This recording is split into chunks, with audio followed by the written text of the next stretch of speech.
The prosecution and defense have now rested in the federal hate crimes trial for 3 men convicted of killing Ahmaud Arbery. Several witnesses testified to the character of Travis McMichael and his father, Greg. Joe Ripley has more on key developments from court. A warning, some of you may find the language used disturbing. Marcus Arbery Sr. made the slow walk to the courthouse Friday, bracing for more testimony about the men standing trial for federal hate crimes and his son Ahmaud Arbery's death. A weapons expert with the GBI determined Travis McMichael's shotgun was nearly touching Arbery when Travis fired it. After seeing the weapon that took his son's life, Marcus left the courtroom. The prosecution spoke to a neighbor of the McMichaels. The neighbor said Greg McMichael rented out houses. The neighbor says he once called a renter, quote, a big fat black woman and referred to her as the walrus.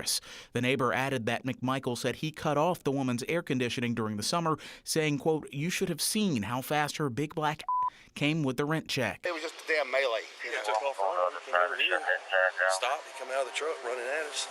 I told him stop, stop, stop till he hit me. Travis McMichael's former boss later testified that Travis called him the day he shot Arbery, but when cell phone video that William Roddy Bryan recorded was released in May, McMichael's boss said he was shocked and upset to learn Travis lied to him about claiming self-defense. All that was lies.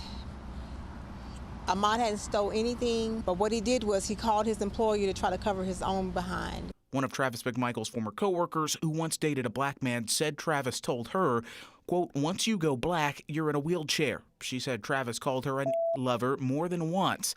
She says she didn't report the comments out of fear because Travis was her supervisor.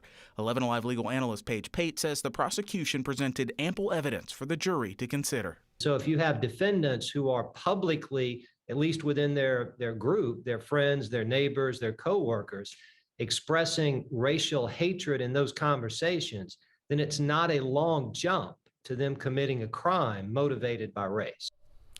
Both the prosecution and the defense will present closing arguments Monday. After that, the jury will deliberate to come up with a verdict. You can read up on the charges each defendant faces. Just head to 11alive.com. And Wednesday will mark 2 years since Ahmaud Arbery was murdered. And Arbery's mother, Wanda Cooper Jones, plans to remember him at the National Center for Civil and Human Rights next week.